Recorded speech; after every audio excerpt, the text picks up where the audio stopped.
Allah tidak pernah memerlukan pujian kita. Dia cukup memuji dirinya sendiri. Maka jika ada seorang hamba memuji Allah, berarti Allah sedang menyertakan si hamba dalam rububiyahnya. Jadi tubuh ini dicipta dengan kudrat iradat Allah, lalu Allah berkalam, kun, jadilah tubuh ini. Dari apa? Dibuatlah bahatnya, 4 anasir alam semesta. Tapi kalau ingin kenal Allah, itulah jalan tercepatnya. Ya, gimana? Cukup? Sudah ngebul saya lihat nih. Jadi kita sekarang mempelajari kitab, boleh saya sebut kitab tertua dalam akidah, ya. Dulu disebut kitab akidah itu tentang keyakinan, keimanan dengan fikih, tapi fikih yang akbar. Fikih yang akbar arti fikih yang terbesar. Karena fikih bermakna pemahaman. Pemahaman agama terbesar dimulai dari memahami Allah yang maha besar. Sebelumnya kita sudah membahas tentang sifat-sifat Allah dalam istilah yang sering kita pakai waktu kita kecil. Jadi kalau kita bahas Allah, wujud, qidam, baqa, mukhalafatuhu lil hawadith, qiyamuhu biyamnisihi, wahdaniyah, qudrah, iradah. Qudrah, iradah dan selanjutnya disebut sifat ma'ani. Sedangkan di zaman itu disebut sifat zatiyah. Ini hanya pengistilahan. Bahwa setiap masa ada istilah yang berbeda. Jadi istilah itu bukan dari Nabi Muhammad SAW. Hadis sahih, hadis tidak sahih, bukan istilah dari Nabi Muhammad SAW. Hadis sahih, tidak sahih, istilah dari ulama. Ya. Nah, dalam bab sifat Allah, jadi ilmu paling besar di alam semesta itu ilmu memahami Allah. Itu paling berat. Memahami Allah tidak mungkin jika tidak dimulai dengan memahami sifat Allah. Sifat Allah boleh kita sebut atribut-atribut atau karakter-karakter yang bersumber dari Allah Subhanahu wa taala. Kalau saya misalnya waktu kecil belum ada gelarnya. Apakah itu ustadz, apakah doktor, apakah sarjana, apakah magister, nggak ada gelar waktu lahir. Ketika sekolah, ketika mengajar, dapat gelar. Berarti gelar itu baru muncul belakangan. Nama itu baru diadakan belakangan. Apa bedanya dengan Allah? Mari kita baca kitab ini sebelumnya mengirimkan surah Al-Fatihah untuk baginda Nabi Muhammad SAW, dan untuk imam ini Al-Imam Al-A'zam Abu Hanifah Nu'man ibn Thabit radhiyallahu ta'ala anhu, dan orang-orang tua kita, guru-guru kita semua, dan diri kita masing-masing. Semoga Allah membuka pikiran kita semua. Al-Fatihah. A'udzubillahi minasyaitonir rajim. Ya. Surah Al-Maghdubi alaihim waladdallin. Jadi apakah sifat dan nama Allah itu baru muncul? Tidak. Sifat Allah, nama Allah disebut azali. Jadi sudah ada sebelum alam ini. Dan dia tidak ada karena ada sesuatu perubahan pada Allah, karena Allah tidak pernah berubah. Maka ada kalimat lam yazal wa la yazalu bi asma'ihi wa sifatih. Lam yazal wa la yazal, dia senantiasa dengan namanya dan sifatnya. Jadi dulu Allah sebelum menciptakan kita, apakah dia sudah bernama Khalik? Khalik artinya pencipta. Sebelum Allah mencipta kita, apakah dia sudah bernama Khalik? Ikutin kaidah ini. Lam yazal wa la yazalu bi asma'ihi wa sifati. Allah semua sifat dan namanya senantiasa ada bersamanya. Sejak kapan Allah mulai ada? Nah, pertanyaannya gitu. Allah ada tanpa awal, maka sejak saat itu juga semua namanya ada padanya. Namun ini tidak bertentangan dengan kajian-kajian ontologi namanya, kajian-kajian ilmu hakikat yang ditulis oleh Imam Al-Burhanpuri. Dia menulis kitab At-Tuffah Al-Mursalah ila Ruhin Nabi SAW yang kemudian disebut martabat 7. Ada namanya martabat ahadiyah, ya. Ada wahdah wahidiyah. Jadi Allah Subhanahu wa Ta'ala pada tahapan ahadiyah hanya zatnya, nama dan sifatnya belum Allah zahirkan, tapi sudah ada namanya. Lalu ada namanya martabat yang kedua, wahdah. Muncullah Allah zahirkan sifatnya. Sudah ada tapi tadi tidak dizahirkan, sekarang dizahirkan. Lalu al-wahdaniyah, Allah kemudian menzahirkan semua nama-namanya. Tadinya tersimpan. Nah, tapi orang mengkaji bab ini dikira Allah itu berubah. Awalnya tidak bernama, lalu bernama. Nah, enggak begitu. Ini hanya menunjukkan tartib akli. Tartib akli, kata Imam Burhanpuri, untuk menjelaskan metode rasional saja. Bahwa kita perlu kategorisasi. Bukan zaman. Allah tidak memerlukan zaman. Bal huwa kama qala an nafsihi anad dahru. Akulah sang waktu, kata beliau. Kata Allah Subhanahu wa Ta'ala. Jadi pencipta waktu itu Allah, maka waktu tidak berlaku kepada Allah Subhanahu wa Ta'ala. Sebelum Allah menyembuhkan kita, Allah sudah syafi belum? Bernama Syafi, penyembuh. Sudah. Seandainya tidak ada penyakit, Allah tetap disebut sebagai penyembuh, tetap. Apalagi, kalau bapak-bapak ini kalau gak sekolah, sarjana teknik sipil gak disebut insinyur atau ST hari ini. Kalau belum diberitahu, gak tahu. Lain dengan Allah. Sebelum alam dicipta, Allah sudah tahu. Nama Maha Tahu sudah melekat pada Allah Subhanahu wa Ta'ala. Itu makna lam yazal wa la yazal bi asma'ihi wa sifatihi. Dia senantiasa ada dengan nama dan sifatnya. Jadi al-asmaul husna yang kita baca hari ini, itu semua nama sudah ada. Itu nama qadim, azali, sudah ada sebelum alam semesta.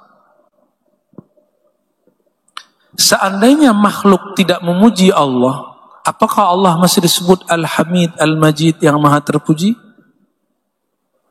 Ya, gimana? Nggak ada di makhluk memuji Allah. Allah masih disebut terpuji nggak? Al-Hamid, Al-Majid. Ya senantiasa. Allah tidak pernah memerlukan pujian kita. Dia cukup memuji dirinya sendiri. Maka jika ada seorang hamba memuji Allah, berarti Allah sedang menyertakan si hamba dalam rububiyahnya. Karena Allah telah memuji dirinya dalam uluhiyahnya. Uluhiyah itu pada zatnya. Sedangkan rububiyah pada nama dan sifatnya. La yushbihu syai'an min al-asya' min khalqih. Allah tidak menyerupai sesuatu pun dari makhluknya. Yang ada, makhluk ingin menyerupai dia, tapi tidak akan pernah serupa. La yushabbihuhu syai'an. La yushabbihu syai'an. Tidak ada sesuatu pun di antara asya, segala sesuatu selain dirinya yang mirip dengannya. Yaitu makhluknya, nggak ada yang mirip. Surat Asy-Syura ayat 11 yang sering saya ulang-ulang, laisa kamitsli syai'. Allah tiada yang serupa dengannya. Ya, jangankan dengan Allah, dengan hamba yang paling Allah puji pun tidak ada makhluk yang serupa dengannya. Siapa yang makhluk yang paling Allah puji? Baginda Nabi Muhammad SAW. Lihatlah semua nabi, Tiada ada nabi yang serahmah Nabi Muhammad SAW.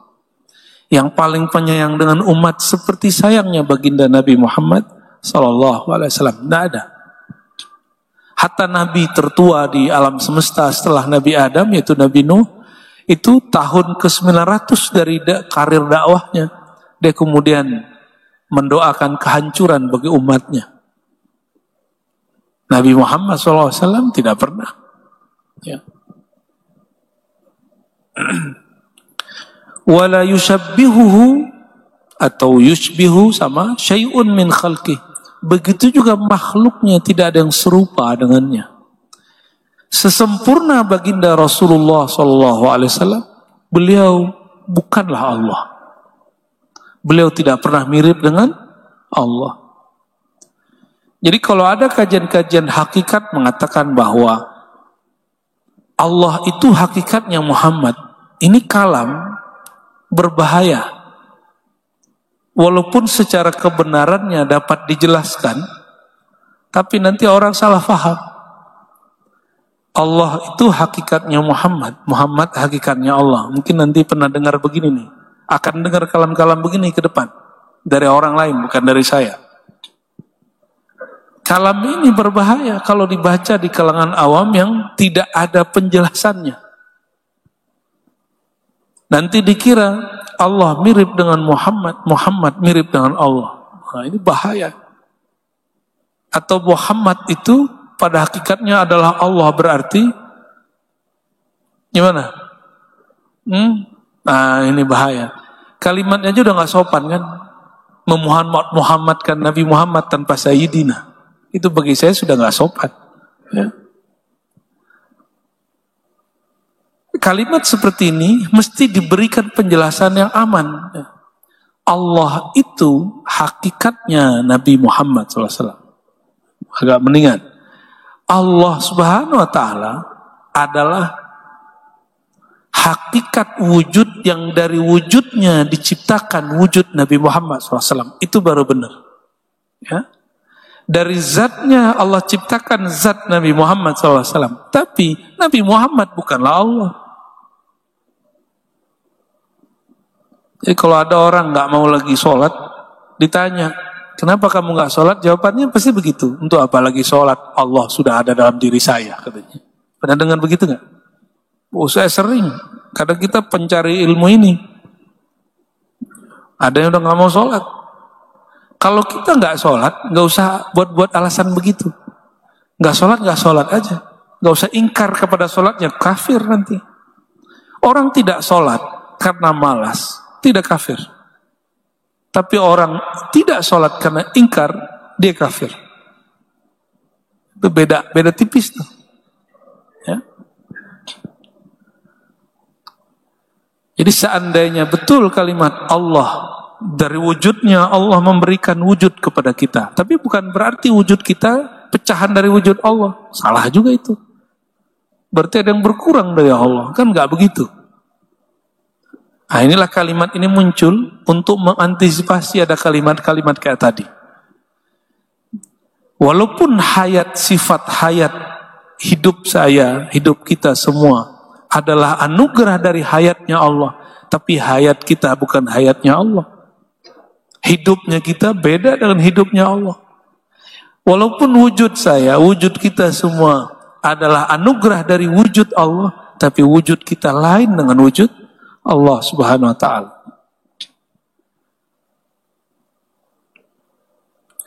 Lam yazal wa la yazalu bi asma'ihi wa sifatihi dzatiyati wal fi'liyah. Allah senantiasa ada dengan nama dan sifatnya, sifat zatnya dan sifat perbuatannya, fi'liyahnya. Lam yahdus lahu ismun wala sifatun. Tidak ada nama baru dan sifat baru bagi Allah. Kalau kita melihat ada orang dermawan, maka kita kasih gelar dia, orang yang dermawan. Ya. Anak-anak, kalau dia udah gedean, kelihatan wajahnya. Kalau perempuan cantik, kita sebut cantik. Kalau kecil nggak, imut-imut. Ada perubahan. Sedangkan Allah tidak berubah. Indahnya Allah lain dengan indahnya makhluk. Ciri-ciri kita ini belum sempurna, ada perubahan. Dan yang sempurna tidak pernah berubah. Ini rumusnya. Al-kamal la yataghayyar. Yang maha sempurna tidak pernah berubah. Kita tidak sempurna, makanya kita berubah dari kecil, dari air, menjadi janin, menjadi lahir, lalu jadi anak-anak, jadi sekarang dewasa, ada yang sudah tua. Tanda kita nggak sempurna. Kalau sempurna nggak akan berubah. Kenapa Namrud merasa dirinya Tuhan? 400 tahun umurnya tidak pernah sakit. Tubuhnya begitu aja. Istri-istrinya sudah banyak tua, dia nggak tua-tua. Temannya sudah ada yang sakit-sakitan mati, dia nggak mati-mati. Namrud di zaman Sayyidina Ibrahim. Maka dia mengatakan hal yang sama dengan Fir'aun. Apa kata dia? Akulah ana rabbukum, Tuhan kamu aku. Cukup dengan masuk semut ke dalam telinganya, hidungnya, masuk menggerogoti otak, mati. Jadi orang yang merasa Tuhan, matinya sama serangga yang kecil.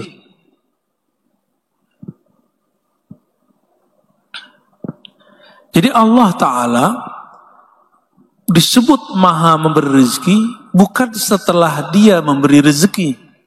Sebelum Allah menciptakan rezeki, Allah telah disebut maha memberi rezeki. Ya. Jadi tidak ada nama baru, sifat baru pada Allah SWT. Maka semua nama yang kita lihat hari ini itu bukanlah hasil yang seperti kita, perolehan prestasi Allah, enggak. Jadi nama-nama Allah itu bukan prestasi Allah. Nama-nama Allah itu sudah ada sejak awalnya.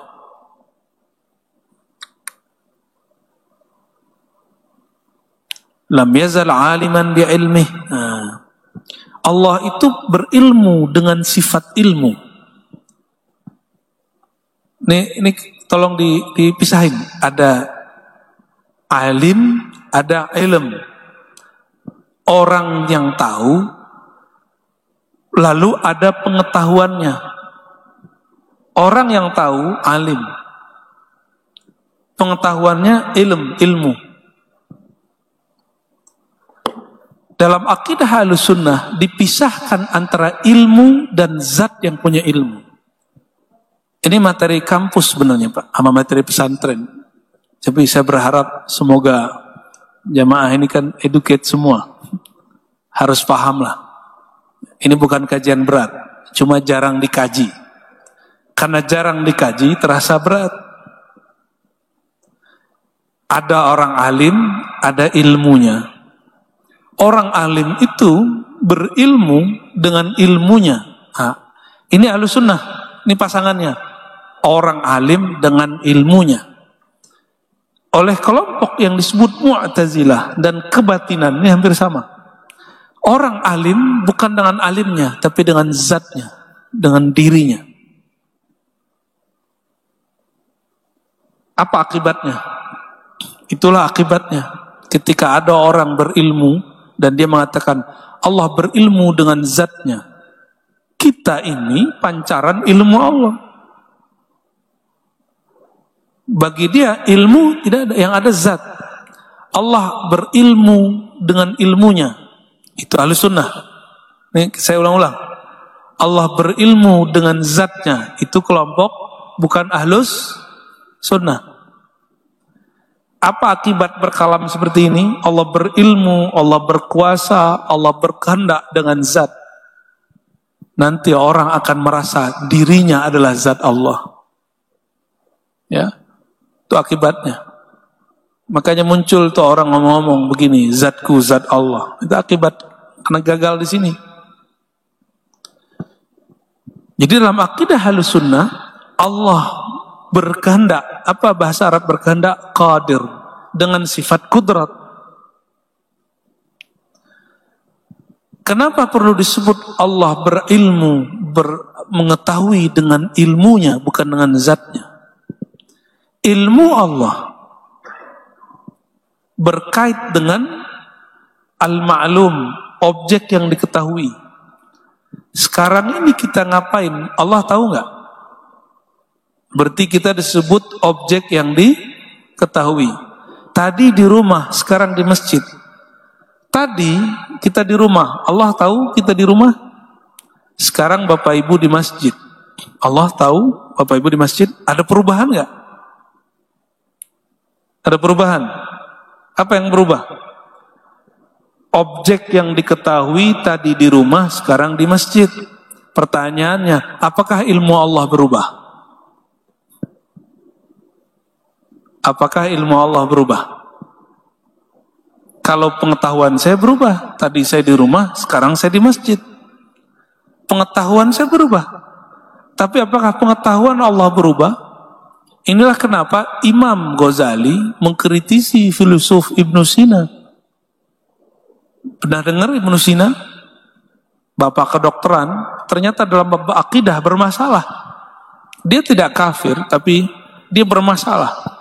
Bagi Ibnu Sina, apabila objek yang diketahui berubah, maka ilmu dari orang yang tahu itu juga berubah. Ketika alam tadinya tiada menjadi ada, kita dulu belum ada, sekarang ada. Berarti ilmu Allah berubah. Kata dia, ilmu Allah berubah. Bahaya ini. Mengatakan ilmu Allah berubah, berarti ada sesuatu yang berubah pada sifatnya. Apa maksudnya? Allah itu sudah tahu sebelum alam ini ada. Maka pengetahuannya bukan karena perubahan di alam ini lalu kemudian jadi tahu. Saya diberitahu baru tahu, melihat baru tahu. Sedangkan Allah tidak perlu melihat dan mendengar untuk tahu. Sebelum semua yang diketahui oleh makhluk itu ada, Allah sudah tahu. Adakah yang terjadi di alam semesta sesuatu di luar pengetahuan Allah? Saya mau tanya, ada nggak? Nggak ada. Karena semua sudah ada dalam ilmunya. Saya ngomong detik ini, sebelumnya, detik sebelumnya, itu sudah ditetapkan dalam ilmu Allah. Nggak ada perubahan. Yang berubah saya. Itulah maksudnya, makhluk tidak sama dengan Allah. Pengetahuan makhluk ada asbabnya, ada perubahannya. Pengetahuan Allah tidak berubah. Gitu ya. Itu maksud kalimat tadi. Allah senantiasa ada dengan nama dan sifatnya tidak berubah. Lam yahdus lahu ismun wala sifatun. Tidak ada nama baru yang muncul, tidak ada sifat baru yang muncul, tidak ada pengetahuan baru yang muncul. Jadi kalau disebut saya, kita hamba mengetahui, makhluk berpengetahuan, sama-sama disebut alim, Allah juga alim. Apa bedanya? Ilmu Allah tidak berubah, ilmu saya berubah. Saya belajar baru tahu, diberitahu baru tahu, terjadi baru tahu. Itu bedanya. Ya, semoga pusing ya. Tapi ini harus saya sampaikan. Ya, karena ruhnya senang, ruhani Bapak Ibu senang. Walaupun kepalanya pusing 7 keliling.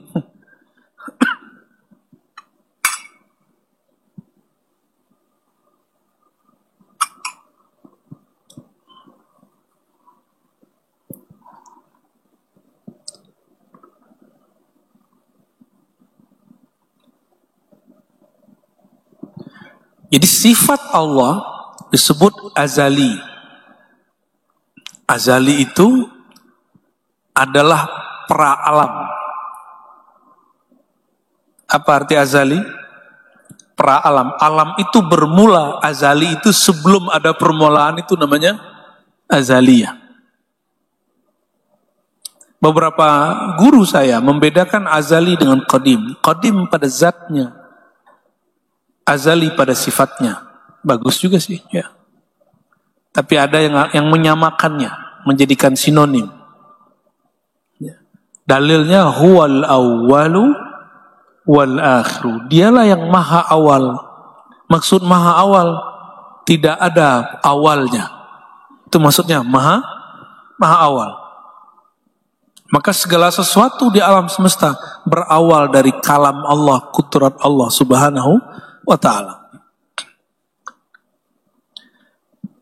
tadi kita tahu, ya, saya beritahu Bapak Ibu bahwa Allah tidak ada nama dan sifat yang baru baginya.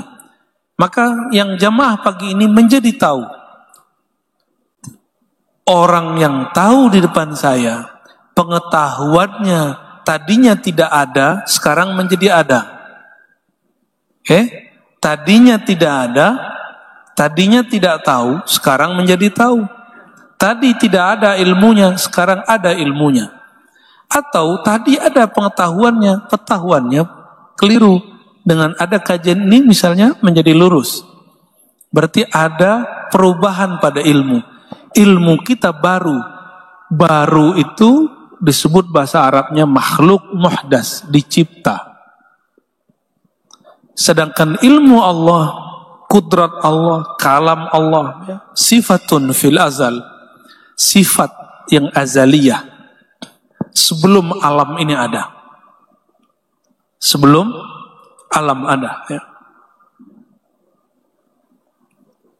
Saya mau tanya lagi Bapak Ibu, seandainya Allah tidak mencipta langit dan bumi, arasy, apakah Allah masih disebut Maha Mencipta? Gimana? Maka nama Allah Khaliq, Maha Pencipta, itu bukan karena dia mencipta.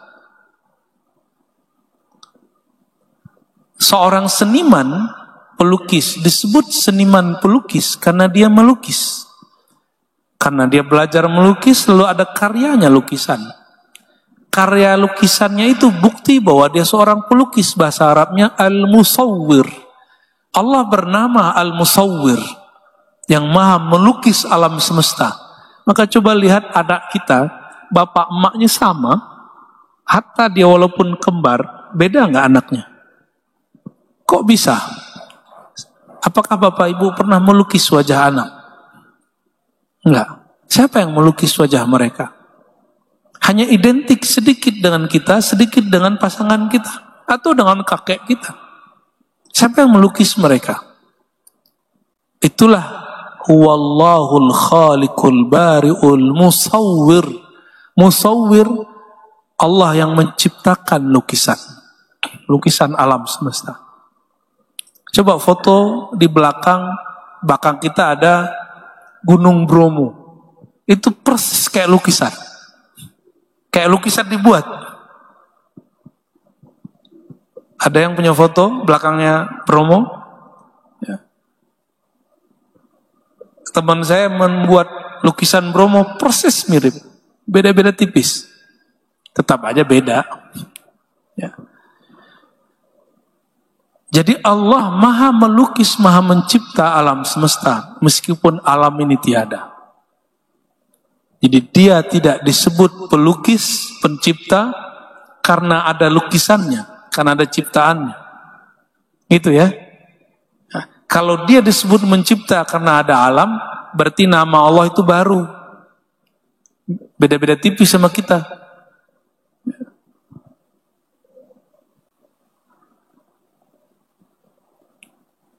Maka kita tidak menerima istilah, mohon maaf, ya, ini perbedaan kita dalam agama yang lain.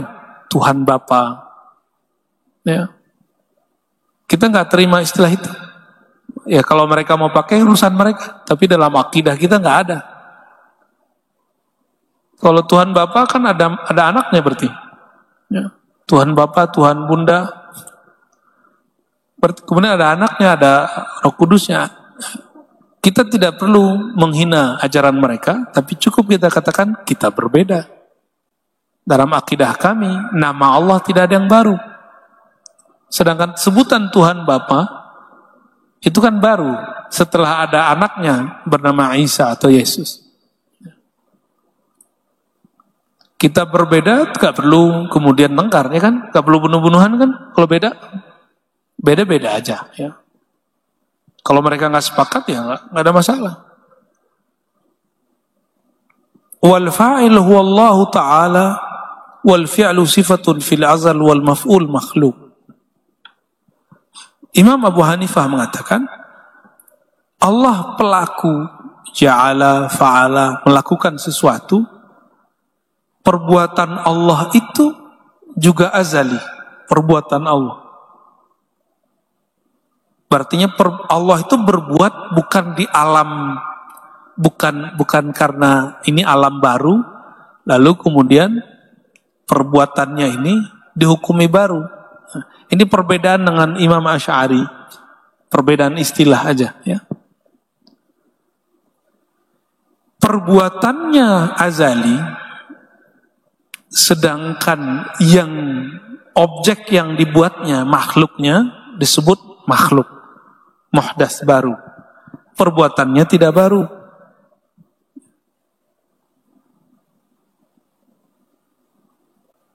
Wa fi'lullah ta'ala ghair makhluk.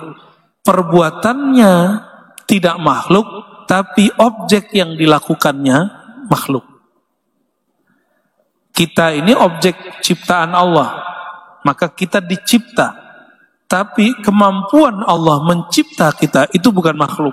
Karena kalau makhluk berarti ada proses. Jadi kenapa Imam Abu Hanifah mengatakan tidak makhluk, berarti menihilkan proses kepada Allah Subhanahu wa ta'ala. Jika disebut di dalam Al-Quran, Allah menciptakan langit dan bumi fi sittati ayyam, dalam 6 hari. Hari ini hari untuk kita, bukan hari untuk Allah. Tolong dibedakan. Itu hari, 6 hari itu tidak berlaku kepada Allah, berlaku kepada makhluk. Apa dalilnya? Disebutkan di dalam Al-Quran, wa ma lahu min nasib wa ma massana min lughub, artinya hampir sama. Allah mencipta dalam 6 hari. Logikanya kalau kita bekerja full 6 hari kita lelah.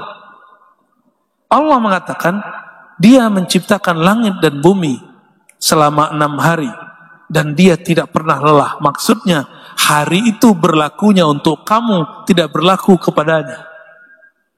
Sehingga tidak ada lelah dalam kamusnya Allah Subhanahu wa ta'ala.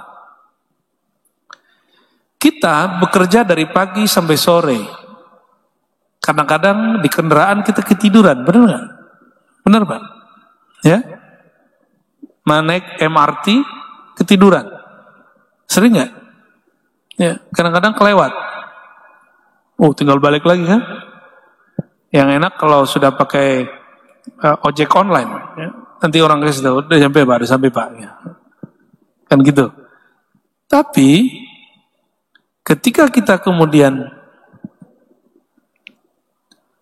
mengibaratkan Allah Subhanahu wa ta'ala, nah itu berlainan, ya. Tidak sama pengibaratannya, ya. Kita baca lagi sedikit lagi ya. وصفاته في الأزل غير محدثة ولا مخلوقة فمن قال إنها مخلوقة ومحدثة أو وقف أو شك فيها فهو كافر بالله تعالى.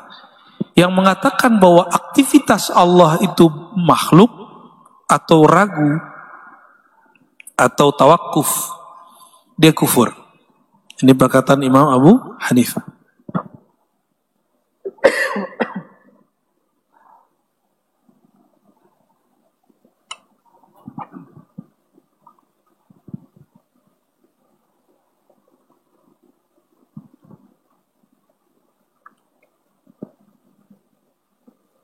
Gimana Pak?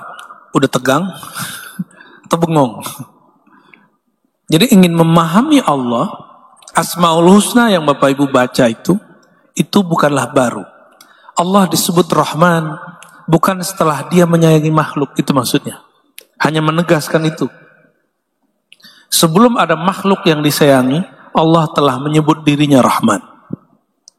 Namun saat itu yang dizahirkan bukan nama Rahman, tapi Rahmah. Gitu, ya. Bahkan ada istilah lainnya.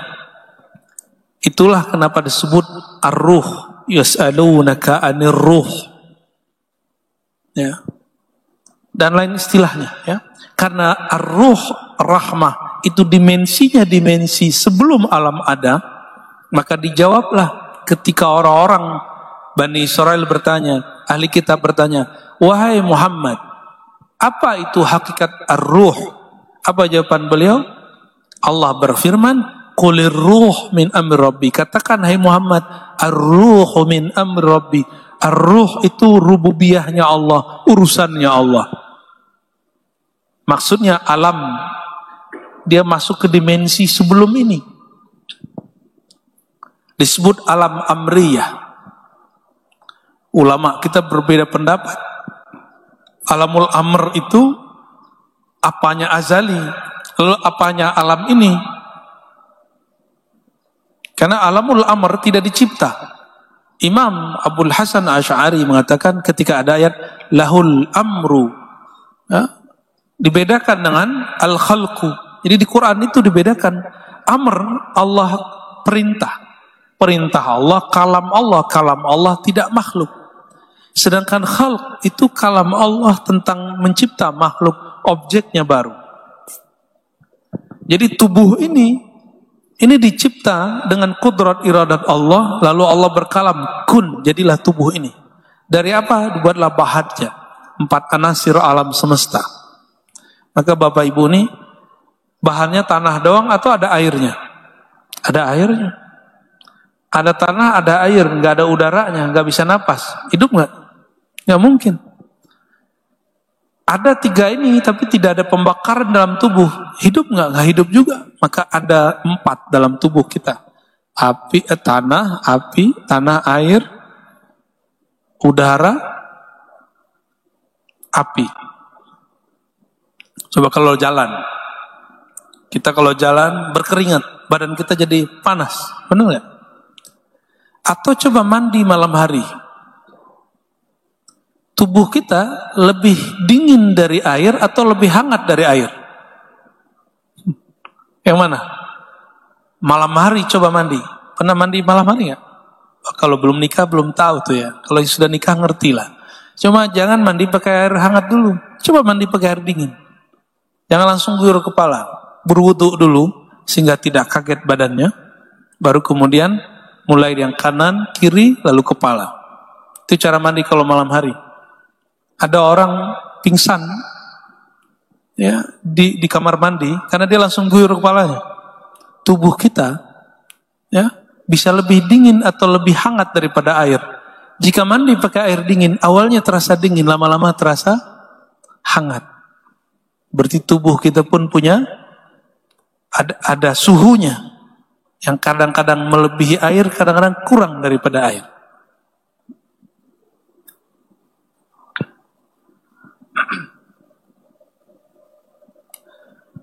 Nah, tubuh ini dicipta dengan kalam Allah, kun fayakun. Ini tubuh ini.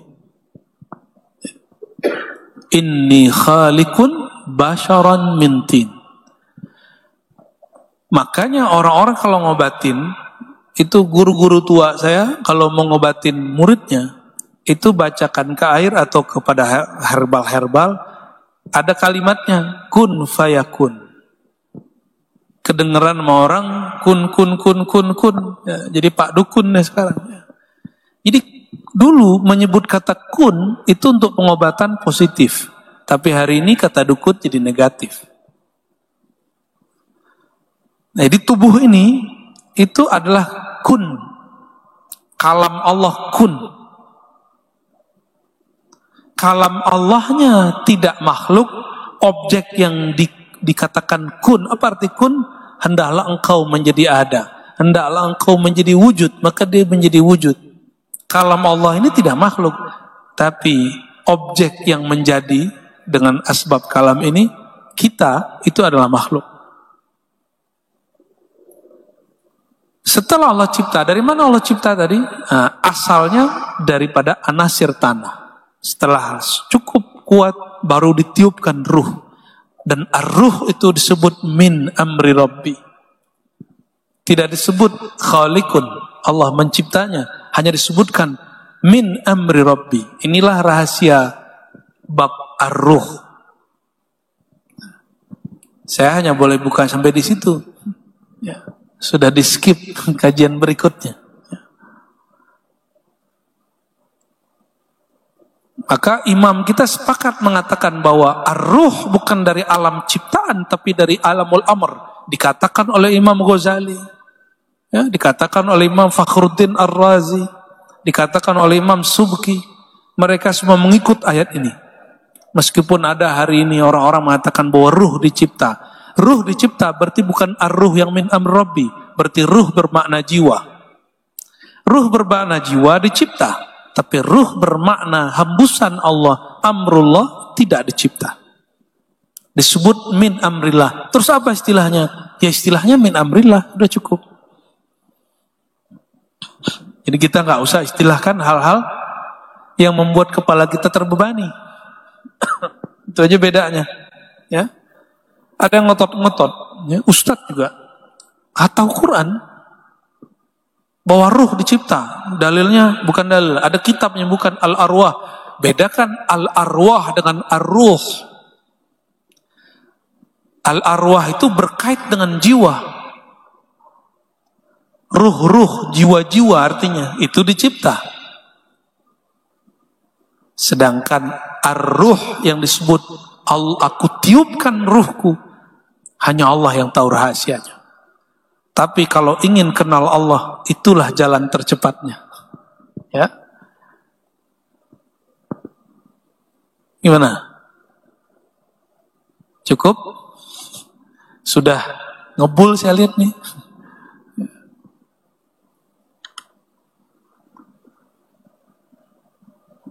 Berikutnya masih panjang lagi tentang hakikat Al-Quran dan kalam Allah. Ya, ini agak panjang. Nanti kita bahas. Jadi ketika Allah berkalam ke Nabi Musa, itu apa kejadiannya? Dibahas di kitab. Itu yang suara yang didengar Sayyidina Musa, itu suara apa? Apa Allah bersuara? Kan Allah tidak butuh suara. Itu contohnya. Ini ya orang dulu, jika mereka membahas tentang Allah, pertanyaannya sampai ke sana. Wa kallamallahu Musa taklima. Allah berkalam dengan Nabi Musa dengan kalam yang sebenar-benarnya kalam.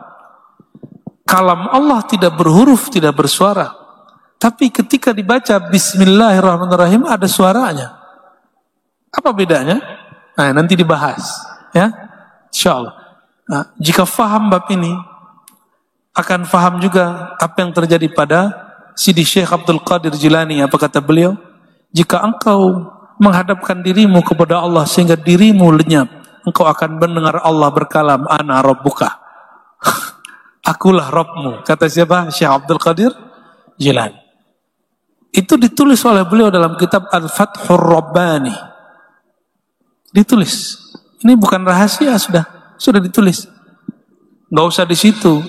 Di Quran aja ada Nabi Musa mendengar Allah berkalam, ana rabbuka. Hai Musa, akulah Rabbmu. Siapa yang berkalam? Allah. Itu metodologi kejadiannya gimana? Bisa dijelaskan. Ya, maka kitab ini menjelaskan itu salah satunya.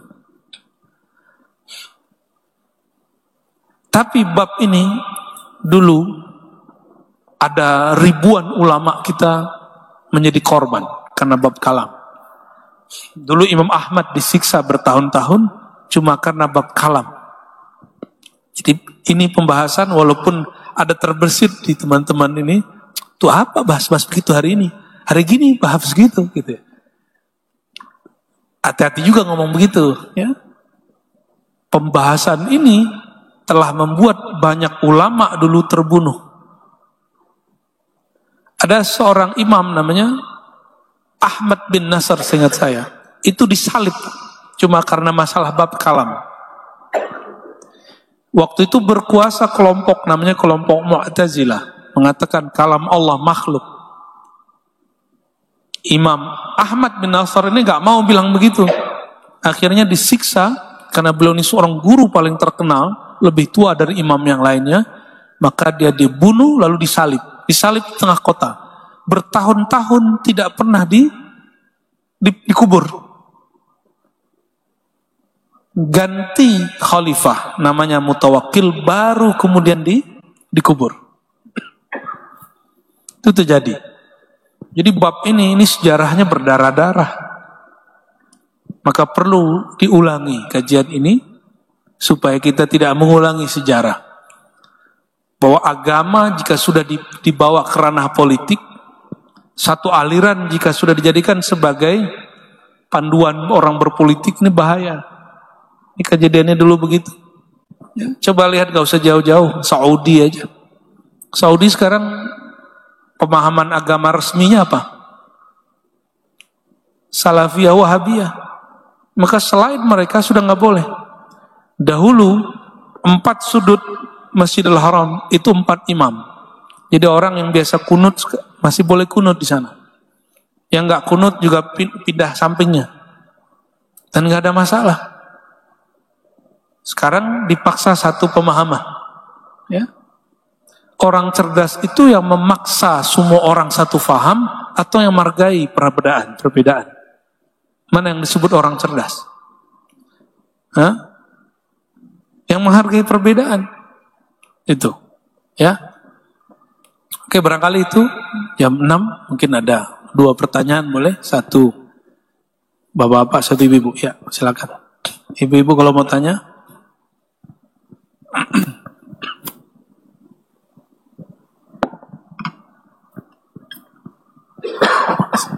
Assalamualaikum warahmatullahi wabarakatuh, Pak Ustadz. Kajian ini sangat menarik, Pak Ustadz. Berkenaan dengan Asmaul Husna dan Nur Muhammad, Pak Ustadz. Saya pernah mendengar bahwa penciptaan alam semesta ini lebih dulu Nur Muhammadnya gitu loh, Pak Ustadz. Nah, kemudian dengan Asmaul Husna yang hanya 99, terkadang pun juga saya connected juga, apakah satu, ya mohon maaf, apakah mungkin pendapat saya mau menjadi aneh, apakah satu tersebut itu seakan-akan kayak Nur Muhammadnya gitu loh, Pak Ustadz. Jadi Allah memberikan hak prerogatifnya, dan bagi Muhammad mendapat privilege-nya gitu loh, Pak Ustadz. Kenapa kok hanya cuma 99, kenapa tidak 100? Atau mungkin enggak berapa lah kan. Tapi kan yang pernah saya dengar penciptaan alam semesta ini lebih dulu Nur Muhammad gitu, Pak Ustadz. Ya, demikian mohon pencerahannya. Baik. Kajian Nur Muhammad ini meskipun ada jutaan orang menolak, itu akan ada semiliaran orang yang meminta. Ya. Ini kebetulan kita ada tamu dari jiran. Nah, itu di jiran ada seorang ustadz ya, di Malaysia. Ada seorang ustadz mengatakan kajian Nur Muhammad itu kajian Majusi, agama Majusi. Karena Majusi meyakini ada Tuhan cahaya, ada Tuhan gelap. Cahaya itu nur, dicocok logikan, dicocok-cocokkan, dipaksa-paksakan. Oh, kajian Nur Muhammad berarti dari Majusi. Padahal kajian Nur Muhammad sudah mulai muncul di masa Rasulullah SAW itu sendiri. Ya, Rasulullah sendiri yang memulainya. Ya, Rasulullah sendiri yang menyebut dirinya Nur dan berdoa mengatakan Allah maj'alni nura, dan mengatakan ibundanya ketika dia lahir hanya melihat nur. Lalu ada ayat Allahu nurus samawati wal ardh mathalu nurihi kamishkatin fiha misbah. Cuma karena dia nggak tahu, yang dia tahu agama sebelah. Sejelas itu ada kitabnya, padahal sudah PhD. Katanya bisa baca kitab gundul. Ya. Arab asli bisa baca. Cuma mungkin kemampuan baca ada, tapi tidak mau membaca. Gak aja bedanya. Kajian Nur Muhammad. Alam semesta itu ada satu kaidah, tapi ini bukan hadis. Al-alam minni wa ana minallah, itu kaidah. Alam itu dariku, dari Nur Muhammad. Sedangkan nurku dari Allah, dari nurnya Allah. Tapi ini bukan hadis, Pak ya. Ini bukan hadis. Ini hanya menjelaskan makna Allahu nurus samawati wal ardh. Ini yang mengerti tentu ilmu alam. Apakah biologi, fisika, kimia. Jika ada pohon 7 hari tidak dapat atau 3 hari tidak dapat cahaya matahari, apa yang terjadi pada daunnya? Mati. Ketika Allah mengatakan Allah lah, surah An-Nur ayat 35, nur langit dan bumi, cahaya, maka dibuat ilustrasi oleh Allah SWT. Akulah cahaya kalian, yang di langit malaikat, yang di bumi manusia. Di bumi juga ada pohon. Karena ada cahaya Allah ini kita hidup. Cahaya Allah ini sebagian Allah pantulkan melalui matahari untuk tubuh. Maka cahaya matahari itu Nabi Muhammad SAW disebut kalau kita lagi maulid mahal qiyam, anta syamsun anta badrun, engkaulah sang matahari sebenarnya wahai baginda Rasulullah. Ada kalimat begitu. Lalu kita kalau sholat, Allahumma sholli wa sallim barik ala sayyidina Muhammad syamsid duha badrid duja, itu ungkapan kepada Nabi Muhammad SAW. Kenapa disebut sumber cahaya alam? Itu Allah. Lalu Allah mentajallikan, memanifestasikan cahayanya dalam diri Nabi Muhammad SAW. Bahasa Arabnya tajalli, bahasa Inggrisnya manifest. Dengan cahaya matahari, maka pohon-pohon tumbuh, kulit kita pun jadi sehat. Karena sumber hidup tubuh ini dari matahari. Lihat aja pohon, Pak, sehari juga ketemu cahaya matahari, dia langsung menguning. Kok daunnya langsung menguning? Gimana tubuh kita kalau nggak kena cahaya matahari? Apa kata Imam Nawawi? Matahari tubuhmu, yaitu yang ada di langit itu masih terbenam. Tapi matahari ruhanimu tidak pernah terbenam. Itulah baginda Nabi Muhammad Sallallahu Alaihi Wasallam. Itu maksud beliau begitu. Tubuh dicipta dari tanah dan dari anasir yang 4. Setelah selesai baru ditiupkan ruh. Berarti ruhnya sudah ada sebelumnya. Ruh inilah yang kemudian Allah keluarkan, Allah bungkus dalam satu wadah namanya nur. Nur itu disebut oleh para ulama kita Nur Sayyidina Muhammad Sallallahu Alaihi Wasallam. Sebenarnya penjelasannya panjang, Pak. Sebelum Nur Muhammad itu ada lagi istilahnya. Sebelum itu ada lagi istilah, semuanya istilah-istilah aja. Ya. Karena Allah itu qadim. Kalau bahasa filsafatnya transenden. Enggak bisa dibayangkan. Tidak bisa dipersepsikan, itu transenden. Ya. Bahasa Qur'annya laisa kamitslihi syai'. Ya, kita ambil bahasa Qur'an lebih enak. Tidak ada yang bisa menyerupainya. Tidak ada yang dapat menggambarkannya. Maka supaya makhluk kenal dia, Allah memantulkan semua nama dan sifatnya pada diri Nabi Muhammad SAW. Jika Allah itu adalah nur, maka diri Nabi Muhammad yang menjadi pancaran Allah Ta'ala itu disebut Nur Muhammad SAW. Dari situlah, jika alam ini tumbuh hidup karena ada berkat cahaya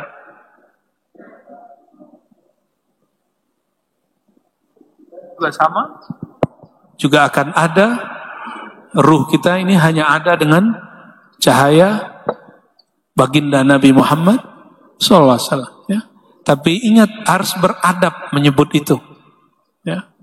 Jangan katakan di dalam dirimu ada Muhammad, tapi bukan Muhammad yang di Madinah itu. Itu kalam-kalam gak penting. Bukan Muhammad yang di Madinah itu. Emang siapa? Bapak ente aja, ente nggak berani bilang, misal bapaknya siapa namanya? Nama bapaknya siapa? Agus. Berani nggak bilang? Bukan si Agus itu, berani nggak? Nggak berani kita. Kok ada Ustadz ahli Ma'rifat Nur Muhammad berani ngomong begitu? Saya meragukan kajian Ma'rifat Nurnya. Ya, ada masalah adab di situ. Syekh Siti Jenar kena itu kan diadab dia. Al-Halaj kenanya diadab. Adab apa? Adab kepada Nabi Muhammad SAW. Kalau Allah nggak ada masalah. Ketika Al-Halaj mengatakan, Anal haq, hakikat diriku adalah Allah. Nabi Muhammad itu nggak pernah ngomong begitu. Maksud Al-Halaj, tiadalah diriku Al-Halaj kalau Allah yang mengadakan. Kan benar maknanya. Cuma ekspresinya bermasalah. Sesi tidaknya juga sama. Nabi Muhammad pernah nggak mengatakan dirinya Allah? Man anta, kata orang ahlu kitab dan Arab Badui. Nabi Muhammad kata, ana Muhammad dan Rasulullah, ana Muhammad dan Abdullah, aku hamba Allah Muhammad. Nggak pernah Nabi Muhammad SAW mengatakan ana Allah, nggak pernah kan seperti Syekh Siti Jenar. Sunan Kalijaga tahu apa mabuk rohaninya Syekh Siti Jenar. Tapi jika ini dibiarkan, ini berbahaya. Maka yang mengadili mereka bukan pengadilan awam, pengadilan para aulia. Para aulia yang mengadili Syekh Siti Jenar, bukan kita-kita seperti ini. Nah, sekarang orang banyak suul adab begitu. Bukan ahli hadis, seakan-akan ahli hadis. Bukan ahli akidah, seakan-akan ahli akidah. Nggak ngerti ilmu kewalian, membantah ilmu kewalian. Ya. Sampai saya agak gergetan kalau ada orang ngomong, itu mah wali dulu, sekarang mah sulit. Sekarang nggak ada wali-wali itu mungkin tengah hutan. Tengah hutan mah orang hutan.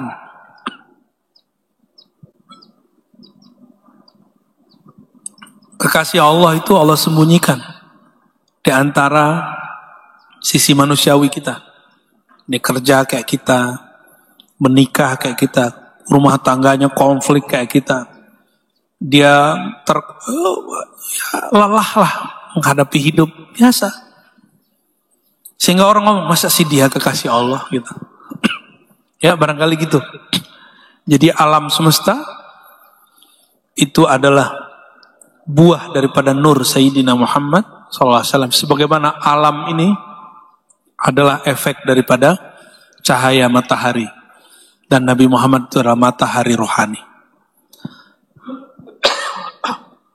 Ya, gampang dapat ilustrasinya? Ya. Matahari bumi, matahari langit, matahari rohani. Si langit itu, si matahari itu dari siapa? Kalau nggak ada nur Nabi Muhammad SAW, nggak ada juga tuh matahari. Ya, oke. Gimana? Ada lagi? Ada ibu, ada satu lagi deh. Ya. Ya.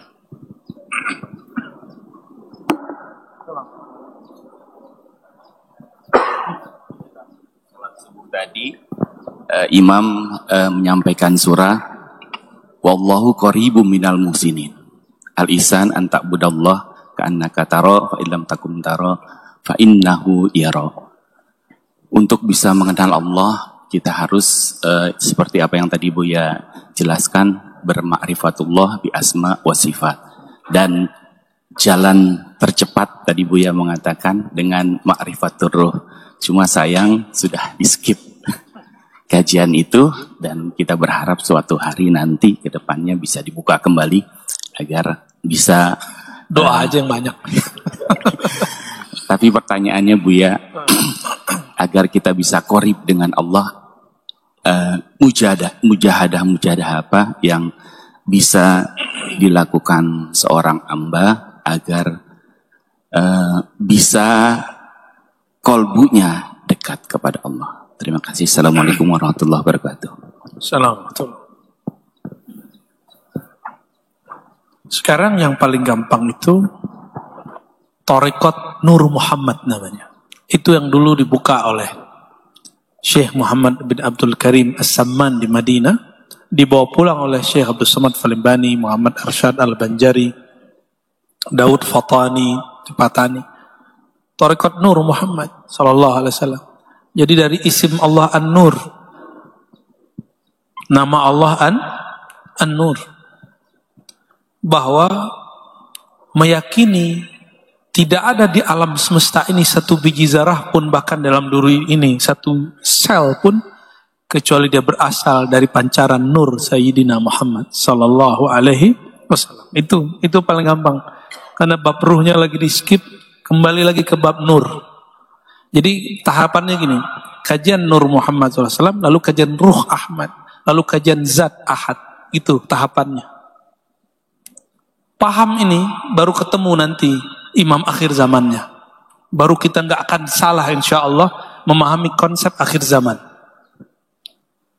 Kalau nggak paham bab ini, orang akan mencari kesaktian. Nanti akan muncul orang-orang sakti di akhir zaman, lalu mengaku dirinya Al-Mahdi. Padahal Al-Mahdi bermakna orang yang di-guidance oleh Allah. Al-Mahdi, hadi, Mahdi. Hadi yang maha memberi petunjuk. Al-Mahdi yang diberi petunjuk. Yang ditunjuk Allah apa? Yahdi qalbah, kalbunya. Maka kalbu kita harus berkiblat kepada hal itu. Jadi ada seorang syekh di Palangkaraya masih hidup. Dia nulis buku tentang bab ini. Apa kata beliau? Saya nggak usah sebut namanya ya. Nanti takutnya beliau nggak ridho. Ya. Dan itu ternyata pernah dikalamkan oleh Syekh Muhammad Arsyad Al-Banjari dalam kitab Kanzul Ma'rifah. Bahwa jalan menuju Allah itu ada 3. Cukup ini jawaban yang pertama tadi. Bahwa diri ini bersumber dari nur Nabi Yuna Muhammad Sallallahu Alaihi Wasallam. Sebagaimana alam ini tumbuh hidup karena nur cahaya matahari. Gitu. Itu analognya begitu. Itu cepat sekali. Antum kalau ingat begitu langsung merindui Rasulullah Sallallahu Alaihi Wasallam. Kalau baca salam ke Nabi bisa nangis langsung. Wahai sumber cahaya diriku. Ya. Langsung inilah makna salawat Nurul Anwar. Allahumma salli wa sallim ala Sayyidina Muhammad Nuril Anwar. Itu maknanya. Nurul Anwar ini juga disebut An-Nur Zati. Allahumma salli wa sallim ala Sayyidina Muhammad An-Nuril Zati wa Sirris Sari fi jamil asma'i was sifat. Coba amalkan itu nanti. Ya Allah, sampaikan salam kami, cinta kami kepada An-Nur Zati. Nur Zat Nabi Muhammad SAW disebut An-Nur Zati, cahaya yang zati. Bahwa cahaya alam semesta itu dari cahaya yang ada pada dirinya. Sedangkan cahaya dirinya tentu dari An-Nur Allah Subhanahu wa Ta'ala. Jadi kalau kita pakai jalur ini, jarak kita dengan Allah hanya Nabi Muhammad SAW dan Ruh Ahmad. 2 aja. Jadi hijabnya tinggal 2. Tapi kalau antum pakai riadoh yang lain, panjang sekali. Ya, jika matahari, nah ini ada singkong nggak nih? Ada ya, ada kayu. Yang penting dia kena cahaya matahari, ditaruh bukan di atas tanah, agak gantung di mana? Masih tumbuh nggak dia? Masih tumbuh. Bedanya kalau nggak ketemu tanah, hidupnya ya sebatas itu.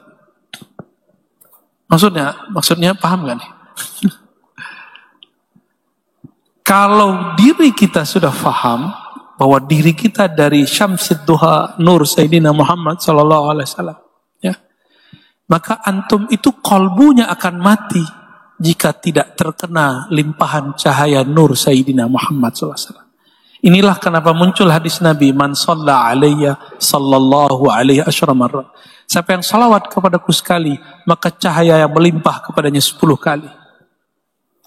Jadi jika ingin hidup batinnya dekat kepada Allah yang maha hidup, hidupkan salawat dalam diri kita. Maka si pohon singkongnya tidak hanya dia ngatung, tapi dia tertancap di bumi. Baru nanti dia tumbuh dan berbuah. Namun banyak orang ingin muncul sebelum tumbuh. Akhirnya seperti pohon singkong itu, dia tidak mau nancap, tidak mau dibenamkan sedikit kediriannya, keegoannya. Membenamkan diri itu yang disebut riyadhah. Melatih diri, membenamkan sedikit. Kalau kita nggak membenamkan diri ke dalam kehinaan diri kita ini, jadi semua maksiat itu kedirian kita. Merasa diri ini hina, merasa diri ini pemaksiat, merasa diri ini tidak pantas. Itulah membenamkan diri. Itu cara. Tapi jangan dibenamkan semua, nanti putus asa. Sedikit saja. Benar nggak? Coba padi. Kalau yang baru disemai tumbuh 1 jengkal itu, kalau dia di tanah biasa tidak ditancapkan, di tanah yang berlumpur, dia tumbuh, tapi buahnya hampa. Cuma jika ditancapkan di di sawah, walaupun cuma sedikit, jangan terlalu. Jangan ditancapkan semua, nggak tumbuh-tumbuh nanti. Nah itulah seni mendidik diri, mendidik jiwa. Seorang murabbi, seorang syekh tidak boleh mendidik muridnya dengan menghancurkan kedirian muridnya. Maka jiwa kita tidak boleh dihancurkan, dia hanya boleh dikontrol. Jadi ma'rifat nafs tidak menghancurkan hawa nafsu, tapi dia justru mengelola hawa nafsu. Gimana caranya? Berikan pancaran nur Sayyidina Muhammad SAW, nanti dia akan tumbuh. Nah ini rumus tadi Pak. Satu kali kita bersolawat, maka cahaya nur Sayyidina Muhammad SAW mengalir kepada kita 10 kali. Nah, kalau pohon-pohon ini, kenapa negeri tropis paling subur? Karena berlimpah-limpah cahaya matahari. Benar nggak? Ya, itu bedanya. Di daerah subtropis kurang. Di subtropis ada pisang nggak? Kecuali sudah pakai rekayasa teknologi. Nggak ada. Ekspor pisang itu Thailand, ya kan? Kita, negeri kita ke sana, ke Prancis, ke Eropa. Mereka nggak punya, tapi kita nggak punya anggur seenak mereka.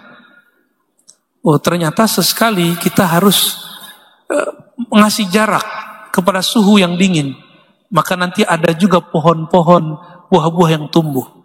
Disitulah rahasianya. Kenapa kadang-kadang diri ini ada jarak-jarak dengan satu amalan. Ini jaraknya di sini, ini jaraknya di sini. Kita menyebutnya kalau sekarang ada teori permukaan bumi dari laut, benar nggak? Sama. Nah, guru itu bisa tahu. Ada murid, suasana muridnya oleh gurunya diketahui. Ini suasana pegunungan. Makanya yang cocok ditanam pada diri si murid adalah pohon ini, amalan ini. Itu sebabnya guru-guru kita dari dulu punya murid, beda amal. Karena beda murid, beda kondisi hati. Ya. Nah, semoga hati ini, hati kita semua dapat pancaran sang pelita, sang matahari sejati Nabi Muhammad SAW. Sehingga kolbu kita benar-benar hidup. Amin ya Rabbal Alamin.